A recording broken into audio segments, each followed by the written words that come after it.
Hello বন্ধুরা, কেমন আছো সবাই? আমি তামিমা। আমার খুব কম বয়সেই বিয়ে হয়ে যায়, সবকিছুই ভালোভাবে চলছিল। আমি আমার স্বামীকে অনেক ভালোবাসতাম, আমাদের দিনকাল বেশ ভালোই কাটছিল। কিন্তু একদিন এক কালো রাতে আমার স্বামী অফিস থেকে ফেরার পথে বাইক দুর্ঘটনায় মারা যায়। সেই থেকে আমি একেবারে একা হয়ে যাই, আমার পুরো পৃথিবীটাই পাল্টে যায়। আমাদের পরিবারে আমি, আমার শ্বশুর শাশুড়ি আর আমার স্বামীর ছোট ভাই থাকত। তার নাম ছিল সোহেল, তার বয়স আমার থেকে একটু বেশি হবে। কিছুদিন পর আমি লক্ষ্য করলাম আমার চলাফেরা কেউ নজর করছে। পরে জানতে পারলাম সে আর কেউ নয়, আমার দেবর সোহেল। সে এখন কেন জানি আমার দিকে চেয়ে থাকে, আর আমি তাকালেই লজ্জা পেয়ে মুখ সরিয়ে নেয়। এভাবেই বেশ কিছুদিন কাটতে থাকল। এদিকে একলা রাতে আমার যেন ঘুম আসে না, বারবার আমার সেই রাতগুলোর কথা মনে পড়ে, আমার স্বামীর সাথে কাটানো মুহূর্তগুলো। একা একা থাকার কারণে এখন আমার একটি খারাপ অভ্যাস হয়ে যাচ্ছিল। এখন আমি ফোনের উপর বেশি আসক্ত হয়ে পড়েছি। আমি অনেক ভিডিও দেখতাম, আমার সবকিছুই এখন অপূর্ণ মনে হয়। তাই মাঝে মাঝে ভাবতাম যদি এখন কেউ আমাকে বিয়ে করত। আমি মনে মনে আমার দেবর সোহেলকে নিয়ে ভাবতে শুরু করলাম, কেন সে এখন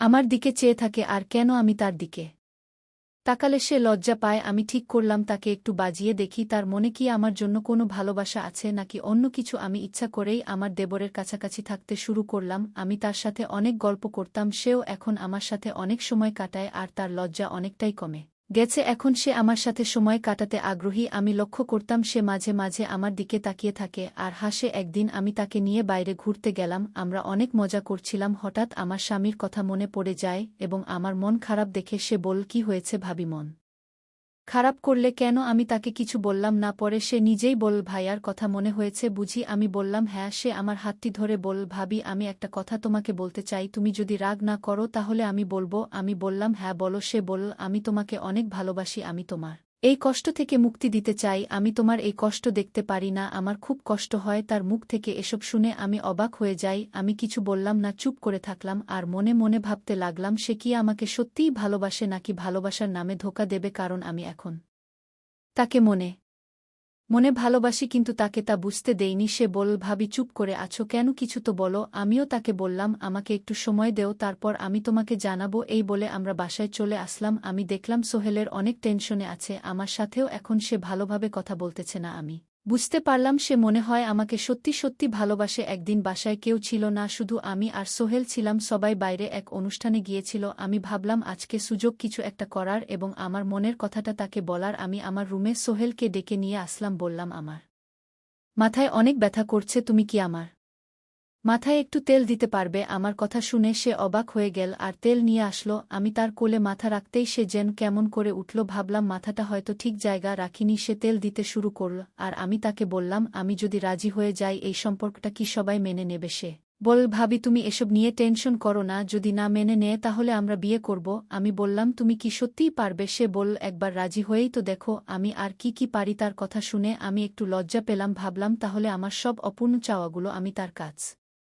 থেকে পূরণ করতে পারবো। আমি তাকে বললাম, হ্যাঁ সোহেল, আমিও তোমাকে ভালোবাসি। আমার এই কথা শোনা মাত্রই সে আর দেরি করতে পারল না, তার কোলে আমার মাথা রাখা ছিল তাই সাথে সাথেই সে আমাকে অনেক শক্ত করে জড়িয়ে ধরল আর সে ভালোবাসা দেখাতে লাগল। আমি অবাক হয়ে গেলাম। আমি তাকে বললাম, থামো, এখনই কি করছো? সে আর আমার কথা না শুনেই আনন্দে আত্মহারা হয়ে পড়ে। তার এসব দেখে আমি তো অবাক হয়ে গেলাম আর আমারও ভালো লাগতে শুরু করে, তাই আমি আর তাকে বাধা দিলাম না। অনেক দিন পর এত আনন্দে দিন কাটবে তা আমি কখনো ভাবতে পারিনি। সে আমাকে সত্যিই অনেক ভালোবাসে, তাই আমিও তাকে অনেক ভালোবাসতে শুরু করি। আস্তে আস্তে যতদিন যাচ্ছে আমাদের ভালোবাসা আরও বেড়ে যাচ্ছে। সে আমাকে অনেকটাই সময় দিত এবং সবার চোখ ফাঁকি দিয়ে আমাকে ভালোবাসত। আমাদের ভালোবাসার সম্পর্কটা এখনও কাউকে জানানো হয়নি, তাই আমরা এখনও লুকিয়ে লুকিয়ে প্রেম করতাম। এখন আর আগের মতো খারাপ লাগতো না, কারণ আমার মন খারাপ হলেই সে আমাকে বাইরে ঘুরতে নিয়ে যেত বা বিকেল বেলায় পার্কে নিয়ে যেত। আমরা অনেক গল্প করতাম এবং সে আমাকে ভালোবাসত, এতে আমার মন ভালো হয়ে যেত। এভাবেই আমাদের দিন কাটতে থাকে, আমরা একে অপরের সাথে অনেক ঘনিষ্ঠ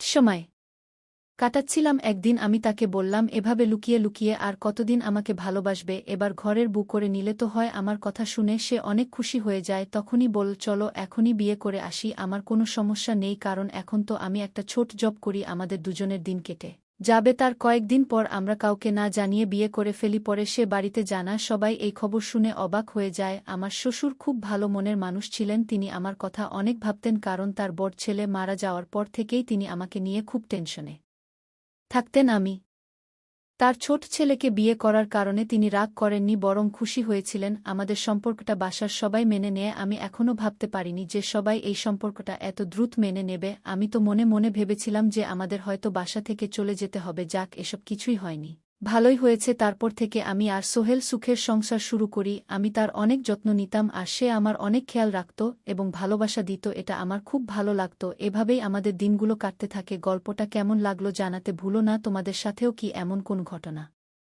ঘটেছে? যদি ঘটে থাকে তাহলে কমেন্টে জানাতে ভুলো না। আরও মজার মজার রোমান্টিক গল্প শুনতে চাইলে ভিডিওটি লাইক, শেয়ার এবং চ্যানেলটি সাবস্ক্রাইব করতে ভুলো না। ধন্যবাদ।